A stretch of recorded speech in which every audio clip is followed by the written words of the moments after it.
दशक दुसरा, समास 7वा, सत्वगुण लक्षण. श्री गुरुभ्यो नमः. गेल्या समासात अत्यंत घोर तमोगुण लक्षण सांगितली. आता अत्यंत श्रेष्ठ असलेल्या सत्वगुणांबद्दल सांगत आहोत. ऐका. सत्वगुण हा भक्तीचा आधार आहे, योग्यांचा आश्रय आहे, दुःखाला मूळ कारण असलेल्या प्रपंचाचे निवारण करणारा आहे. सत्वगुणाने श्रेष्ठ गती प्राप्त होते, भगवंताकडे जाण्याचा मार्ग सापडतो. सत्वगुण सायुज्य मुक्तीच मिळवून देतो. सत्वगुण परमार्थाची, गुरुजनांची शोभा आहे. सत्वगुणाने रजतम गुणांचा नाश होतोय. असे सत्वगुण शरीरात प्रकट झाले तर त्याचे कार्य असे असते. परमेश्वरावर जास्त प्रेम ठेवून वर सहज रीतीने संसार करणे आणि सदैव विवेक जागृत असणे हा सत्वगुण होय. परमार्थावर प्रेम, सद्भावनेत रस घेणे आणि परोपकाराबद्दल आस्था असणे हा सत्वगुण होय. स्नान, संध्या, पुण्यशीलता, अंतरंग शुद्धी, देह वस्त्रांची निर्मलता हे सर्व सत्वगुण आहेत. निरूपणाबद्दल प्रेम, कीर्तन मधुर वाटणे आणि प्रत्यक्ष कृतीत बदल होणे हे सत्वगुण होत. गोदान, भूदान, धनदान, वस्त्रदान, अन्नदान इत्यादी सर्व प्रकारचे दान करणे हा सत्वगुण होय.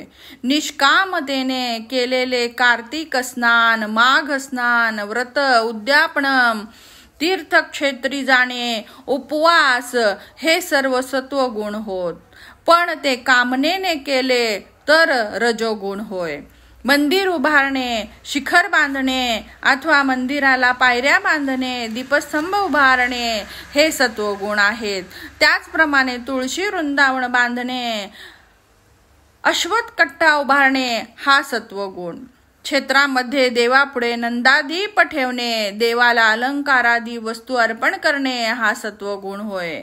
मंदिराला टाळ, मृदुंग, नगारे इत्यादी वाद्य, क्षत्र, चामर, पताका इत्यादी आणि मंडप, आसने इत्यादी अर्पण करणे सत्वगुण होय. तद्वत देवाला अनेक प्रकारचे नैवेद्य, फल अर्पण करणे सत्वगुण होय.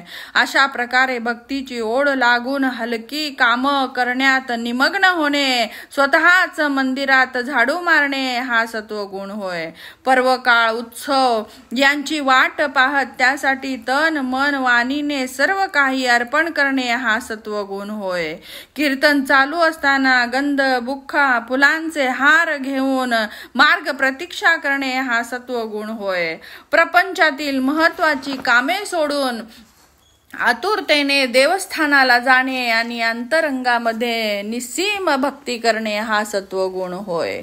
अभिमान न बाळगता निष्काम कीर्तन करीत असताना स्वेद, रोमांच, स्फुरण इत्यादी सात्विक भाव उत्पन्न होणे हा सत्वगुण होय. हृदयात देवाचे ध्यान करीत असताना डोळ्यातून पाणी येणे, देहभान विसरणे हा सत्वगुण होय. मुखाने नामस्मरण करीत, हाताने टाळ्या वाजवीत, नाचत पदगायन करणे आणि पदधुळी कपाळाला लावणे हा सत्वगुण होय. शरीराचा अहंकार नाहीसा होऊन विषयामध्ये वैराग्य उत्पन्न होणे आणि माया मिथ्या आहे असे समजणे हा सत्वगुण होय. प्रपंचाला मन कंटाळून वैतागून काहीतरी भजन करावे असा ज्ञानोदय होणे हा सत्वगुण होय. अथवा आपल्या गृहस्थादी आश्रम धर्माचे पालन करीत सदैव श्रीरामावर प्रेम करीत राहणे हा सत्वगुण होय. त्याचप्रमाणे कोणत्याही गोष्टीमध्ये मन न रमता भगवंताच्या स्मरणाची भाविकता हा सत्वगुण होय. आपल्या स्वतःमध्ये स्फूर्ती येऊन आत्मस्वरूपामध्ये बुद्धी रमणे आणि संशय निवारण होणे हा सत्वगुण होय. तात्पर्य, शरीराचे सार्थक करून घ्यावे असा विचार मनात येणे आणि हेच सत्वगुणाचे कार्य आहे. शांती, क्षमा, दया हे ज्यांच्यामध्ये उपजतात त्यांच्यात सत्वगुण आले आहेत असे समजावे.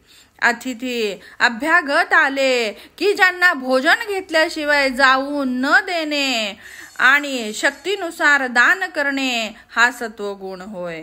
जे दीन, तपस्वी, बैरागी, गृहस्थाश्रमी म्हणून आपल्या आश्रयाला आले तर त्यांना आश्रय देणे हा सत्वगुण होय.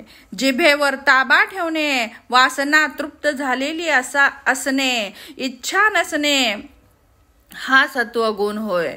दुसऱ्यांचे गुण दोष न पाहणे आणि सर्व सागराप्रमाणे पोटात घालून घेऊन शांत राहणे हा सत्वगुण होय. एखादा टोचून बोलला की ते शब्द सहन करणे, त्याला प्रत्युत्तर न देणे आणि क्रोधावर नियंत्रण ठेवणे हा सत्वगुण होय. हवे तिकडे भरकटणाऱ्या मनाला विवेकाने आवरणे आणि इंद्रिय ताब्यात ठेवणे हा सत्वगुण होय.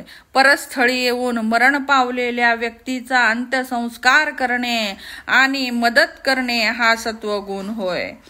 एक दुसऱ्याला मारत असताना तेथे जाऊन ते सोडवणे हा सत्वगुण होय.